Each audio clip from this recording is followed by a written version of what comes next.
Neil Young's songs are really about cars. My car is gone, its body taped. Quietest relationship in 20 years. My small black mirror. Went everywhere, held everything. A whole marriage passed through. Angry driving and honeymoon driving, scenic routes, incendiary crashes, post-breakup mind lapses, harangues by trucker women, cops' caresses, insurance vigilantes, bicycles, vet visits before, during, and after. Empty passenger seat, empty back seat. Broken window, a flicker of children and new humor. 4 million ice cream cones, Greg's, Ed's, Baskin, and Jerry's. No longer where I was, but not yet where I want to be. Grinding between the gears. When I took my foot off the brake, things went fast, the last hill of a half year, until Frank, doctor of cars, said the suspension would fall from the body, could not take me to the highway. I took it for one last wash, bereft. I left it for the kids to learn on.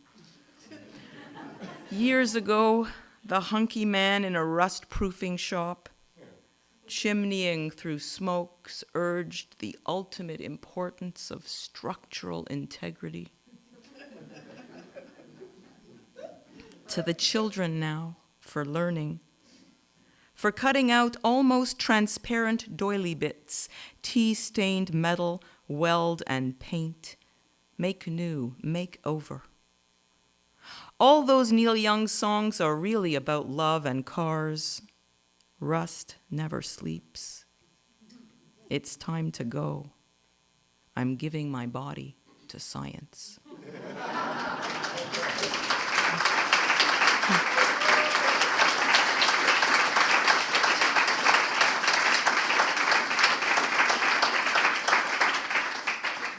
Thank you.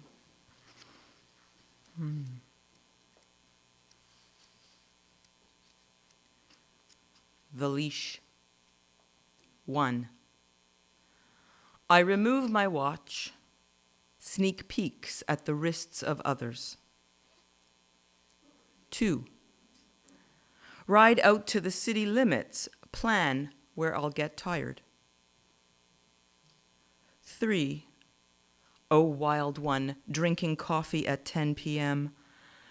You feel leashless, but even the word leashless has a leash in it. 4. How far might you go if you finally stop stopping? 5.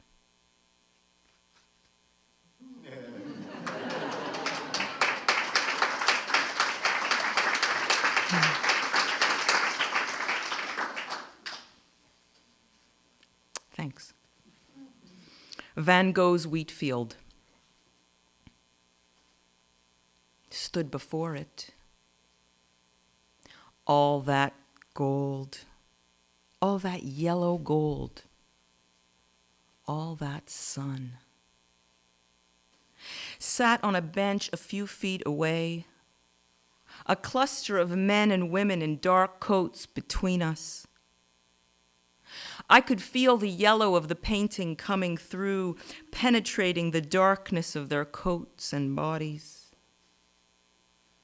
3 people deep in front of me did not block out the heat of that sun. Love came through like an X-ray.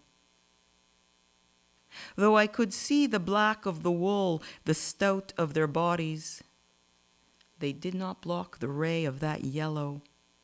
The wordless pitch of yellow, as though my heart was staring at the sun, and nothing could make it close its eye.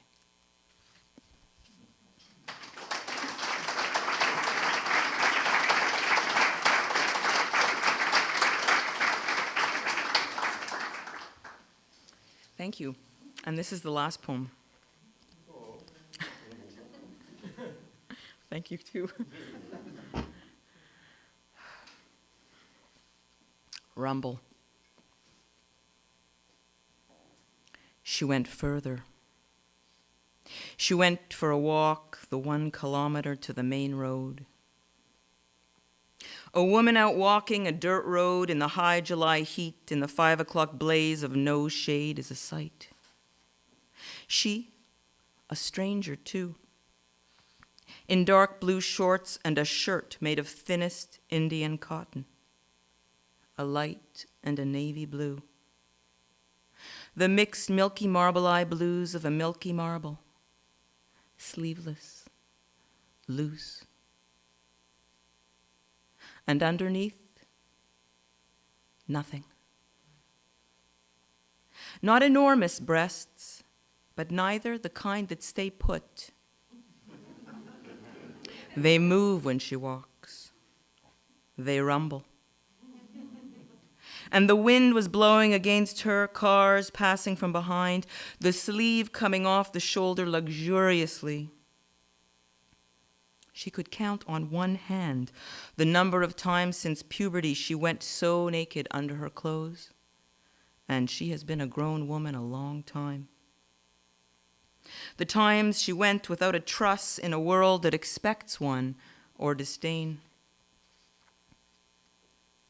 A colossal red truck, substantial gravel spewing from its wheels, began to slow, approaching.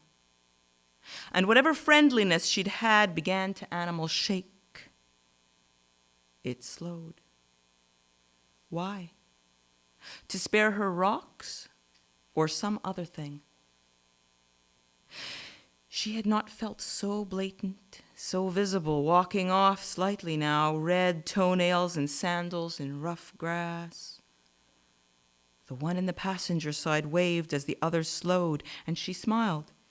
She couldn't tell. She knew it bore teeth and imagined them stopping altogether in the exposed daylight, almost treeless, and her saying, "What makes you think you can do that? Why do you think?"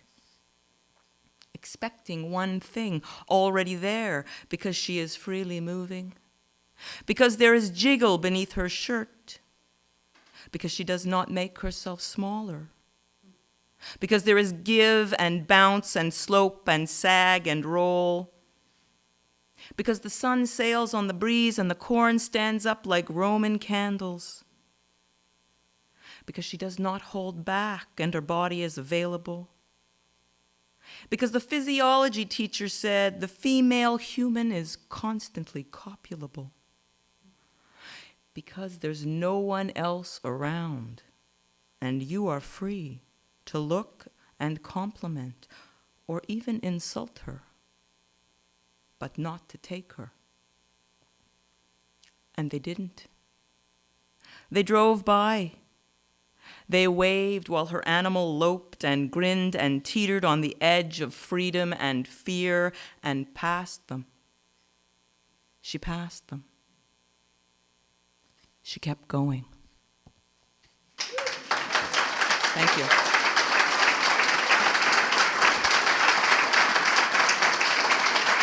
Thank you.